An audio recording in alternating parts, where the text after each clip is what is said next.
So to start off with, my name is Ralph Stacy, as you probably know, and I'm a professor of management at the University of Hertfordshire in the United Kingdom. And over the years, I've been developing, together with colleagues, a rather different way of thinking about organizations and life in organizations than is very customary.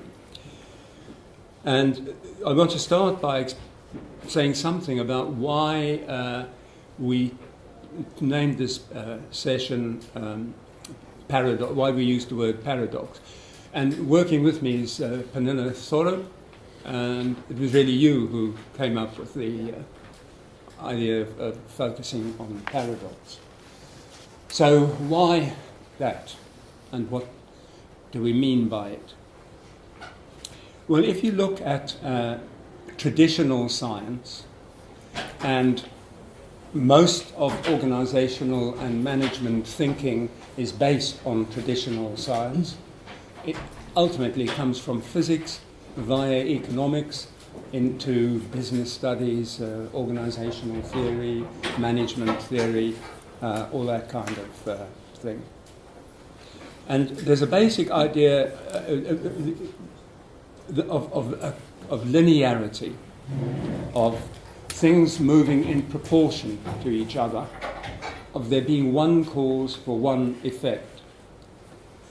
And that leads, although great scientists have known that the world is not linear, it's in fact non-linear mostly, the problem with trying to build a model, which is what scientists always do, a model of whatever it is they're trying to explain, instead of building a model in non-linear relationships, they've always linearized them and turned them into an if-then causality. If you do this, then that will happen. If you double the force on an object in a vacuum, then it will move twice as far. Now, the reason for linearizing everything is because you then simplify the causality and you can predict what will happen. You can predict the consequences of your actions. And I suppose in the first keynote talk, to maintain some connection with that, that is an example of this linear causality. If you talk to people in a particular way, they'll lose interest in you and clear off down there. But if you talk in another way, they'll become your supporters. So you can see that it's typical of organizational thinking in this linear form.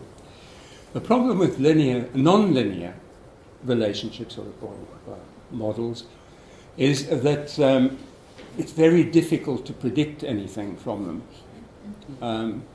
To some of them you can get a probabilistic prediction from, but scientists, particularly physicists and classical economists, don't want probabilities, they want certainties. So what you can do, though, with non-linear models is you can run them on a computer and see what they do. So, of course, it only became possible to start using non-linear models in this explorative kind of way once powerful computers arrived on the scene. And now, of course, we have very powerful computers, so we can simulate very complex models and look at what happens to them as shown on the computer screen. And what you're getting an insight into, you have to give up prediction, but you're getting an insight into the dynamics of the phenomenon. And by that I mean the pattern of change over time, or a pattern of change in space.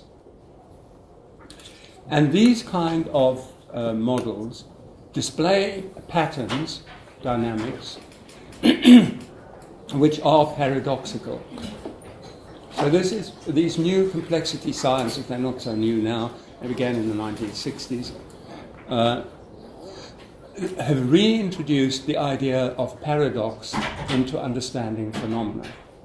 Since Aristotle's time, a paradox was held to be a sign of faulty thinking. So if you encountered a paradox, you'd made a mistake, and you better go back and think again and resolve the paradox by having one thing at one level, another thing at another level, or sometimes this and sometimes that. The paradox, though, doesn't try to resolve the opposition of one thing to another. And you can't choose one thing above another because both are there at the same time. So that's fundamentally what paradox is. So what we're seeing, what are the consequences of that? And I'm doing the keynote at the end of the day, so I'll say something again about this.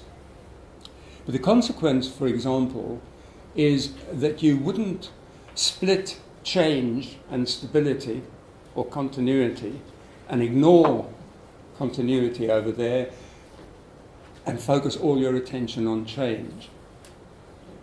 Now, I think what traditional organizational thinking does is establish dualities, and then you have to choose one dual over the other. Paradox, on the other hand, says you can't split the instability of change from the stability of tradition and continuity, that the two exist at the same time. And for me, that's my experience. So what I'm trying to do all the time is to make sense of what I think we're actually doing, what I experience us to be actually doing in organizations, not what we're supposed to be doing or what we should be doing, because that in itself is a kind of split about, we'll think about the future, that's what matters, and we won't pay attention much to what we're actually getting up to. Now, I would again want to think in terms of a paradox where the future is arising in our present activity, and therefore understanding our present activity and its relation to the future and the past would be the paradoxical way of thinking about it. So then, to look at the paradox of change and continuity, stability and instability, we would have to think of a concept where the stability and instability, the opposites, don't disappear. They become something else. So they become a pattern which we could call stable instability or unstable stability or regular irregularity. Now, you can't... Usually I say to people, if you look out of the window, you'll see what I mean by a paradox. But there's no use looking out of here because there's nothing paradoxical, nothing regularly irregular. I don't think. It all looks pretty regular to me. And that's because it's been put there by human beings. But if there was a tree, and I see there's some little bits of growth outside, so when you pass, have a look, and you'll see that it is regularly irregular. So a tree isn't... two oak trees, for example, are clearly oak trees, but they're not exactly the same. And it doesn't branch in a completely regular way. It branches in a regularly irregular way. And it keeps repeating. So there's a branch which breaks into twigs, which break into leaves, which also have branching patterns on them. So scientists in the natural sciences then are trying to understand natural phenomena in terms of this paradoxical regular irregularity. And in fact, there's a branch of the complexity sciences called Fractal Geometry, in which the degree of irregularity or regular irregularity is actually measured. So that you would think that trees, for example, are three-dimensional objects, but in fact they're 2.7 dimensions. They're fractal dimension. Right, so the first then, just to repeat, the implication of moving to this idea of something being stable instability is we would have to think of change and continuity occurring at the same time, but gradually evolving. So we live in a world of human beings now. I'll move from nature and talk about human beings. Live in a world of habit. But the habits, the habitual practices, the habitus, the world of habit we live in, always has to be made relevant to the specific context that we're in. So we have to keep adjusting our habitual behavior to particular contexts. Just to think of an example, we asked that the numbers coming to this session be kept fairly small, in a reasonably small circle, because that's habitually how we would try to do this kind of work. And of course we get here and there's a very big circle, so okay, you've got to change your habitual way of doing it to something else. And then a number of other people also arrived with chairs, so it got bigger and bigger, and that required, but it's still a recognizable seminar situation. It just requires slight adjustments in how we're going to go on together in the thing. So that's the first consequence, that how would we think about evolving tradition, that change is evolving tradition. Because of course if everything changed all the time, we would fall apart. We wouldn't know what to do. So it can't change all the time. And I would question the increasing obsession that we've come to have with change, and it's very appropriate to do that here with you. Because all the time, everything's got to change. We talk as if everything's got to change. And not only change, it's got to get better, it's got to improve. We must constantly improve. Well, is that realistic? Can we continually do this? Or are we driving ourselves mad as we struggle ever more and then discover it doesn't improve? And this is very clear to me. If you take something like a beloved institution in the United Kingdom, which is the National Health Service, they keep changing it, they keep saying they're going to improve it, and all they do is make it worse. So that's the kind of way then that I would want to be thinking about a change and its consequences. But there's another implication arising in the complexity sciences, another paradox.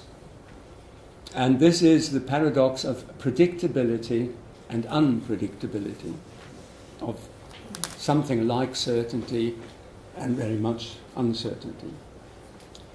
And the patterns that the models in the complexity sciences are producing demonstrate a paradox of this predictability and unpredictability. In other words, the patterns over time or in space are predictably unpredictable, or they're unpredictably predictable. So these are patterns, these models demonstrate how tiny changes can escalate to produce long-term unpredictable outcomes. And the weather is an example of this, which goes by this kind of pattern. which in the case of the weather models and some others goes by the name of mathematical chaos. And that is, chaos is not utter confusion, it's predictable unpredictability, stable instability. And what it means is that the weather is unpredictable over the long term because tiny changes get escalated up into massively different overall global patterns. And these tiny changes are known, the effect of these tiny changes is known popularly as the butterfly effect, which I guess many of you will have heard of. And what that's actually saying is that if it's a mind game, but it's illustrating the point, that if a butterfly flaps its wings in Sao Paulo, that could escalate into a hurricane over Miami. Now that's very interesting that scientists come up with this kind of thing, because it means you can't predict when the hurricane's going to come over Miami until it's actually in the Caribbean area somewhere, and then you get an idea of where it might hit. And then when it gets very close, you get a very good idea where it's going to land. So what you're able to do then is make predictions over the short term, because it takes time for little changes to escalate. But you are not going to be able to make them for the long term.